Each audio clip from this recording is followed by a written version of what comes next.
আমি মনে করি দর্শনকারীর ধরে ধরে শুধু পুরো সংগঠনে কুচুং কুচুং করে দেন যদি আপনারা মৃত্যুদণ্ড না দিতে পারেন। রামিসার বাবা বলছে আমি বিচার চাই না, কারণ হত্যাকারী বিচার আপনারা করতে পারবেন না।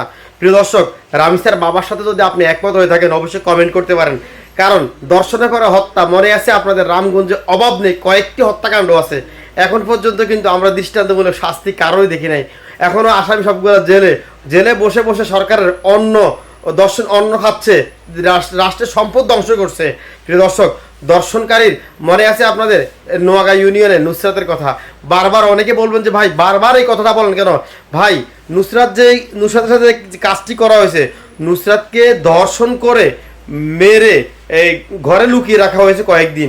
এরপরে পার্শ্ববর্তী থানা ফরিদগঞ্জে তাকে ফেলে দেওয়া হয়েছে বস্তাবন্দি করে। আর যে ব্যক্তি দর্শনকারী সেই ব্যক্তি নিজেই দর্শনকারী ফাঁসি চেয়ে আন্দোলন করতেছে।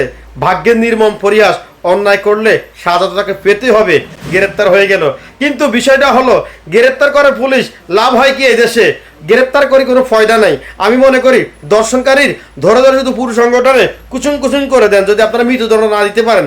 তারপরে মনে করবো যে এই দেশে দর্শনকারী মানুষ চিনতে পারবে এরা দর্শনকারী, এরা অপরাধী। কিন্তু আপনারা জেলের কাঠগড়ায় বসিয়ে বসিয়ে তাকে রাষ্ট্রের সম্পদ নষ্ট করান। আসলে এগুলো অত্যন্ত খুবই খারাপ লাগে। দিন দিন দর্শন বাড়ার পিছনে মূল কারণ বিচার বিভাগ এত পরিমাণ দুর্বল বাংলাদেশের, যে কথা বলতে পারবো শেষ করতে পারবো না। এই দেশের বিচার বিভাগকে ধিক্কার জানাই যদি দর্শনকারীর ফাঁসি, দর্শনকারীর এই সর্বোচ্চ শাস্তি না দিতে পারে। কারণ রামিসার বাবা এখন বলছে আমি বিচার চাই না, কারণ রামিসার বাবাও তো দেখেছে সোশ্যাল মিডিয়ার আদলে অনেক বছর থেকে বাংলাদেশে কোনো দর্শনকারী, গুম করা, খুন করা ব্যক্তির ফাঁসি হয় না, কারণ ফাঁসির দড়ি ওই যে ছিঁড়ে গেছে, কথা আছে না। যা হোক, তারপরে একটা কথা বলবো, অন্যায়কে অন্যায় অবশ্যই বলতে হবে।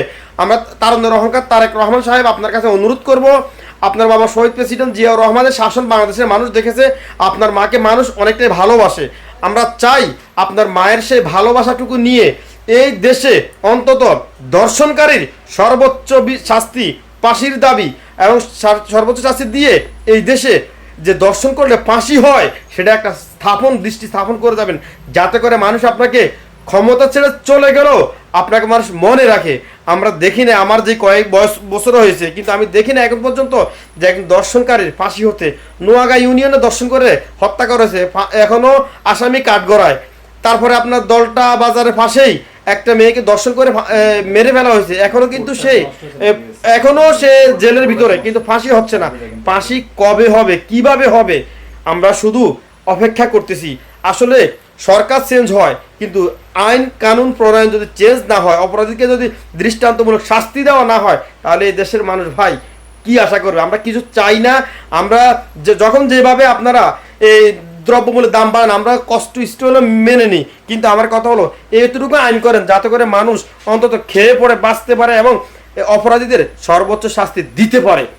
একটা কথা, একটাই দাবি, দর্শনকারীর ফাঁসি চাই।